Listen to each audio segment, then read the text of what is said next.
Team India test captain గా తొలి సవాల్ను ఎదుర్కొనేందుకు శుభ్మన్ గిల్ సిద్ధమయ్యాడు. 5 మ్యాచ్ల టెస్ట్ సిరీస్ కోసం గిల్ సారథ్యంలోని భారత జట్టు ఇవాళ ఇంగ్లాండ్ కు పయనమైంది. రోహిత్ శర్మ, విరాట్ కోహ్లీ వంటి దిగ్గజాలు లేని భారత జట్టును గిల్ ఎలా నడిపిస్తాడో అని అందరూ ఆతృతగా ఎదురుచూస్తున్నారు. ఇక ఇంగ్లాండ్ కు బయలుదేరే ముందు బీసీసీఐ ప్రధాన కార్యాలయంలో శుభ్మన్ గిల్ మీడియాతో మాట్లాడాడు. ఈ సందర్భంగా ఇంగ్లాండ్ పర్యటనకు సంబంధించి పలు ఆసక్తికర విషయాలను పంచుకున్నాడు. అదేవిధంగా రోహిత్ శర్మ, విరాట్ కోహ్లీ రిటైర్మెంట్లపై కూడా గిల్ మాట్లాడాడు. సాధారణంగా ప్రతి టూర్లోనూ ఒత్తిడి ఉంటుంది.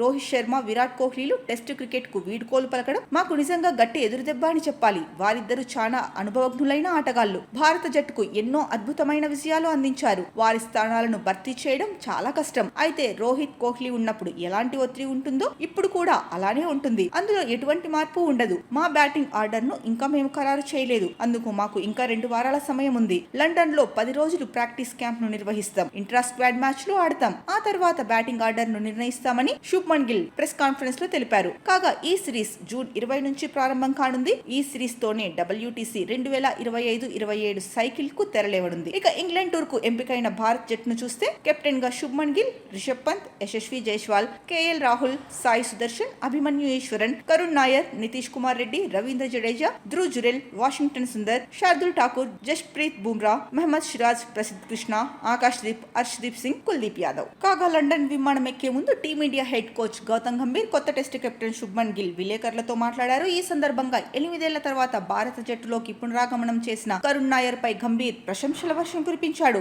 ఇంగ్లాండ్ పర్యటనలో కరుణ్ నాయర్ అనుభవం భారత జట్టుకు కీలకం కానుందని గంభీర్ అభిప్రాయపడ్డాడు. కరుణ్ నాయర్ దేశవాళీ క్రికెట్ లో నిలకడగా రాణించి తిరిగి భారత జట్టులోకి వచ్చాడు. అది దేశవాళీ క్రికెట్ కు ఉన్న ప్రాముఖ్యత. యువ ఆటగాళ్లకు నేను చెప్పేది ఒక్కటే, డొమెస్టిక్ క్రికెట్ లో మీరు అత్యున్నత ప్రదర్శన ఇస్తున్నన్ని రోజులు మీకోసం తలుపులు ఎప్పుడు తెరిచే ఉంటాయి. ఈ పర్యటనలో కరుణ్ నాయర్ అనుభవం జట్టుకు ఎంతగానో ఉపయోగపడనుంది. కౌంటీ క్రికెట్ లో ఆడిన ఎక్స్పీరియన్స్ కూడా అతడికి ఉంది.